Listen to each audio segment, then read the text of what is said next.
ద్రవిడ యుద్ధానికి count down మొదలైంది. Tamil Nadu assembly ఎన్నికల ప్రచారానికి మరో 3 గంటల్లో తెరపడనుంది. సాయంత్రం 6 గంటలతో క్యాంపెయిన్ గడువు ముగుస్తున్న నేపథ్యంలో ప్రధాన రాజకీయ పక్షాలు ప్రచారం హోరెత్తిస్తున్నాయి. సీఎం స్టాలిన్ జ్యూస్ షాప్ వద్ద సందడి చేశారు. చెరుకు రసం తాగుతూ అక్కడున్న ఓటర్లతో ముచ్చటించారు. ఆ తర్వాత ఆటో ఎక్కి సైదాపేట వీధుల్లో చక్కర్లు కొట్టారు. జనంతో మమేకమవుతూ ఎన్నికల ప్రచారం చేశారు.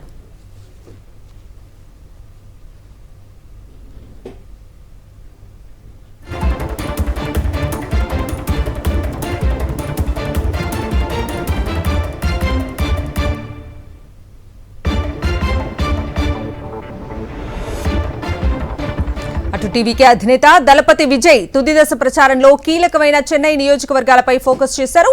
అన్నానగర్, టీ నగర్, విరుంబాకం, విల్లివక్కన్లో రోడ్ షోలో పాల్గొన్నారు. టీవీకే అభ్యర్థుల తరఫున ప్రచారం నిర్వహించారు ఆయన.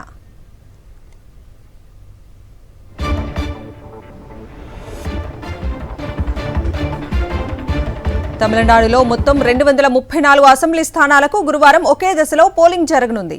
డీఎంకే, కాంగ్రెస్ కూటమి, ఎన్డీఏ, టీవీకే పార్టీల మధ్య త్రిముఖ పోరు నెలకొంది. తొలిసారి అసెంబ్లీ ఎన్నికల బరిలోకి దిగిన దళపతి విజయ్ ఈసారి కింగ్ మేకర్ అవుతారనే అంచనాలు బలంగా వినిపిస్తున్నాయి.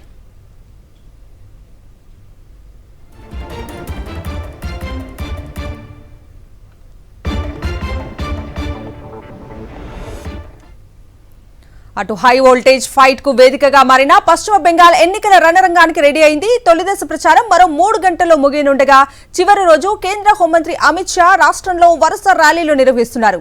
దీదీ కోటను కూల్చడమే లక్ష్యంగా ప్రచార పర్వం నడిపిస్తున్నారు. అటు తృణమూల్ అధినేత్రి మమతా బెనర్జీ ఇవాళ 4 ర్యాలీల్లో పాల్గొంటున్నారు.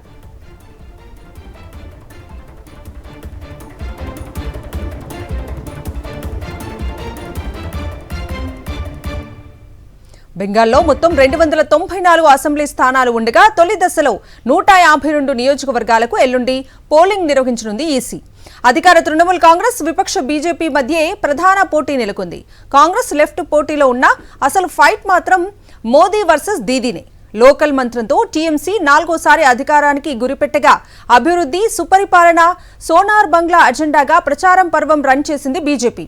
ఎన్నికల ముందు ఈసీ చేపట్టిన ఓటర్ల జాబితా ప్రత్యేక సమగ్ర సవరణ, భారీగా ఓట్ల తొలగింపు, కొత్త ఓటర్ల చేరిక ఎన్నికల ఫలితాన్ని ప్రభావితం చేయొచ్చనే అంచనాలు ఉన్నాయి. ఉత్తర బెంగాల్లోని సున్నితమైన స్థానాల్లో మొదటి దశలో ఓటింగ్ జరగనుంది. ఈ క్రమంలో ఎలాంటి అవాంఛనీయ సంఘటనలకు తావు లేకుండా కేంద్ర బలగాలను మోహరించింది ఎన్నికల సంఘం. కట్టుదిట్టమైన ఏర్పాట్లు చేసింది. ఈ నెల 29న బెంగాల్లో 2వ దశ పోలింగ్ జరగనుంది. దీంతో 4 రాష్ట్రాలు, ఒక కేంద్ర పాలిత ప్రాంతానికి సంబంధించిన పోలింగ్ ప్రక్రియ పూర్తవుతుంది. మే 4న ఓట్ల లెక్కింపు చేపట్టి ఫలితాలు వెల్లడించనుంది కేంద్ర ఎన్నికల సంఘం.